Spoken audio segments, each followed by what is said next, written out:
Hello అండి. ఈరోజైతే నాకు ఒక మీషో ఫేక్ రిటర్న్ అని అయితే వచ్చేసిందండి. 2 ప్రోడక్ట్స్ అయితే రిటర్న్ వచ్చినాయి. ఒకటేమో యాక్చువల్ ప్రోడక్ట్ నేను ఏది పంపించున్నానో అదే పంపించున్నారు కస్టమర్. ఓకే, హ్యాపీ కూడా ఏం లేదు. దానివల్ల కూడా నాకు ఒక 165 రూపీస్ అనేది లాస్ అయింది. Okay okay okay acceptable. మన ప్రోడక్ట్ మనకు వచ్చింది కదా అని ఒక సాటిస్ఫాక్షన్ అంటే.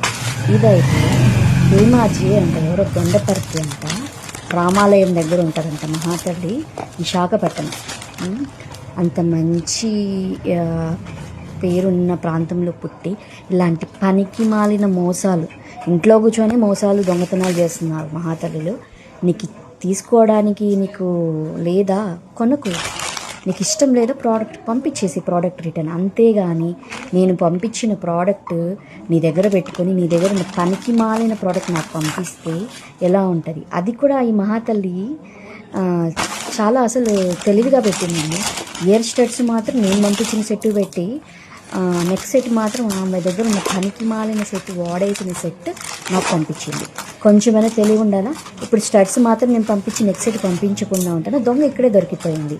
స్టడ్స్ ఎక్కడి నుంచి వస్తాయి? టోటల్లీ రాంగ్ ప్రోడక్ట్ రిసీవ్ అయినప్పుడు ఆమె పెట్టిన రీజన్ ఇది, టోటల్లీ రాంగ్ ప్రోడక్ట్ రిసీవ్డ్ అని చెప్పి.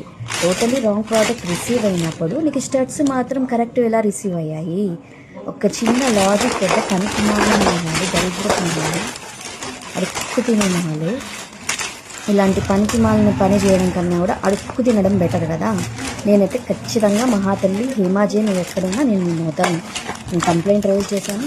నేను ఎక్కడికైనా పోయి నీ దుమ్ము దులుపుతాను. నువ్వు వీడియో కనుక చూస్తే దయచేసి నా అమౌంట్ నాకు ఎంత లాస్ అయిందో అంతా నువ్వు రీఫండ్ చేస్తే మర్యాద ఉంటుంది నీకు చెప్తున్నాను. నీకు ఏ సైట్లో నుంచి కూడా నీకు డెలివరీ కాకుండా చేస్తాను. నేను కంప్లైంట్ రైజ్ చేసి చెప్తున్నాను. ఫేక్ కస్టమర్ అని చెప్పి గుర్తుపెట్టుకో. హేమాజీ, రామాలయం దగ్గర, దొండపర్తి, విశాఖపట్నం. నేను పంపించిన ఇన్వాయిస్ కూడా నేను వీడియోలో పెట్టాను, చూడండి. దయచేసి షేర్ చేయండి. ఇలాంటి పనికి మాలినకి గుర్తు చెప్పాలి. లేదంటే ఇలానే ఇప్పుడు ఒక్కరు మోసం చేస్తే ఓకేనండి, 165 రూపీస్ పోతుంది.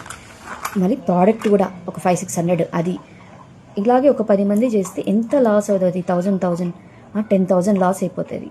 ఇంకేం బతకాలి? ఏం బిజినెస్ చేయాలి మేము?